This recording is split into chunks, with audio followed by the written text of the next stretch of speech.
Welcome. Today, we're diving into a crucial topic: insurance for non-GCC vehicles in the UAE. Under Federal Law Number 6 of 2007, every vehicle here needs insurance, no exceptions.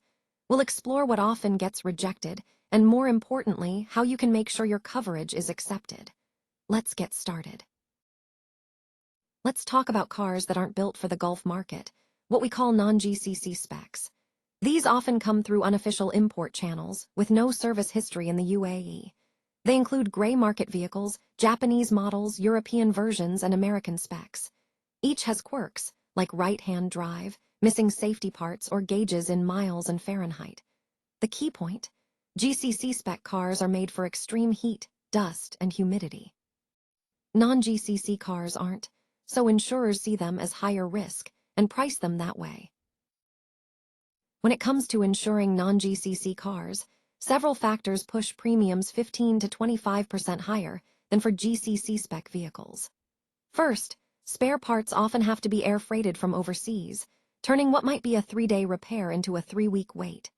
Then, workshops in the UAE are set up for GCC spec cars, so specialist work on imports costs more and takes longer.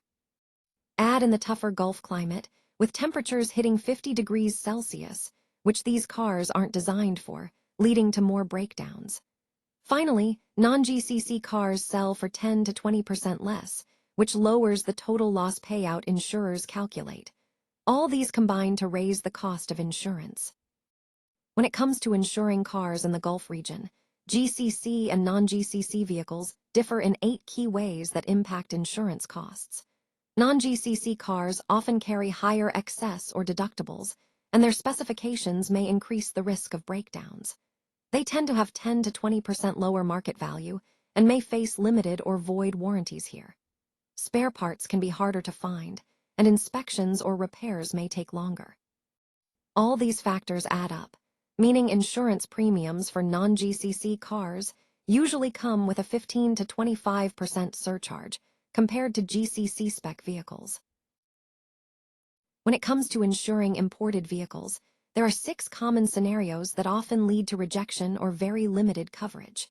Flood damage, odometer fraud, or hidden structural repairs usually mean a claim will be declined after inspection. Cars without proper customs, clearance, or import certificates face paperwork hurdles rather than mechanical ones. Undisclosed modifications like engine upgrades or body kits can void claims. Vehicles over 10 years old often only qualify for third-party liability. Failed inspections on emissions or safety features must be fixed before insurance is possible. And salvage title imports, especially from the US or Canada, are almost never covered comprehensively. Let's talk about 6 smart ways to lower your car insurance premium. First, choose comprehensive coverage. It protects your car, not just third parties. Next, a GCC conversion can reduce your annual premium over time. Keep full service records from UAE workshops and consider adding a specialist parts rider for those hard-to-find components. Always compare 4 to 5 quotes. The price difference can be as much as 20 to 30%. Finally, get your RTA Safety Passing Certificate before quoting. This can lower your base rate right away. This certificate is the single biggest lever to bring your premium down. To wrap up, here are the key takeaways. First, always get the RTA Safety Passing Certificate before you shop for insurance. It can lower your premium by up to 10%. Next, don't settle for the first quote. Comparing multiple insurers can save you a significant amount. And finally, if your car has costly or rare parts, comprehensive coverage is usually the smarter choice. It protects your investment, not just meets legal requirements.